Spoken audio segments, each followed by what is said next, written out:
CM Yogi Adityanath ने भी आज योग दिवस पर योग किया है। गोरखपुर में सीएम योगी ने योगाभ्यास किया। योग दिवस पर सीएम योगी आदित्यनाथ ने कहा कि इच्छाएं तभी पूरी होगी जब शारीरिक रूप से आप स्वस्थ होंगे। योग के माध्यम से आप आध्यात्मिकता की ओर पहुंच सकते हैं। ये हमारे ऋषि मुनियों की परंपरा है। सीएम योगी आदित्यनाथ ने कहा कि जिसे हमारे वेदों, पुराणों और अन्य ग्रंथों में भी जीवित रखा गया, यानी कि योग को जीवित रखा गया है और यही आध्यात्मिकता का रास्ता भी है। उन्होंने ये बात कही है। भी आपकी तभी होती है जब आप स्वस्थ शरीर में हैं। एक स्वस्थ शरीर आपके पास है और मुक्ति के मार्ग के लिए, यानी व्यक्ति को एक स्वस्थ शरीर से ही आध्यात्मिक उन्नयन के उच्च सोपानों को प्राप्त कर सकता है, जिसके माध्यम से हमारी ऋषि परंपरा ने हम सबके सामने एक विस्तृत भंडार प्रस्तुत किया है। इस शरीर माध्यम खलु धर्म साधनम का जो भाव है।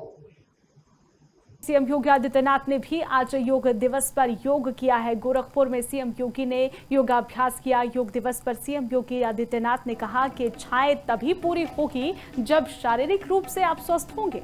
योग के माध्यम से आप आध्यात्मिकता की ओर पहुंच सकते हैं। ये हमारे ऋषि मुनियों की परंपरा है। सीएम योगी आदित्यनाथ ने कहा कि जिसे हमारे वेदों, पुराणों और अन्य ग्रंथों में भी जीवित रखा गया, यानी कि योग को जीवित रखा गया है और यही आध्यात्मिकता का रास्ता भी है।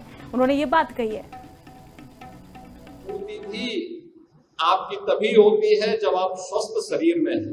एक स्वस्थ शरीर आपके पास है और मुक्ति के मार्ग के लिए, यानी व्यक्ति को एक स्वस्थ शरीर से ही आध्यात्मिक उन्नयन के उच्च सोपानों को प्राप्त कर सकता है, जिसके माध्यम से हमारी ऋषि परंपरा ने हम सबके सामने एक विस्तृत भंडार प्रस्तुत किया है।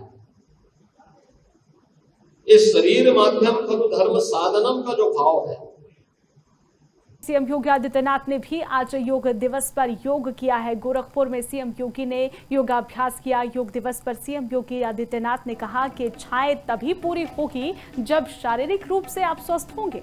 योग के माध्यम से आप आध्यात्मिकता की ओर पहुंच सकते हैं। ये हमारे ऋषि मुनियों की परंपरा है। सीएम योगी आदित्यनाथ ने कहा कि जिसे हमारे वेदों, पुराणों और अन्य ग्रंथों में भी जीवित रखा गया, यानी कि योग को जीवित रखा गया है और यही आध्यात्मिकता का रास्ता भी है। उन्होंने ये बात कही है।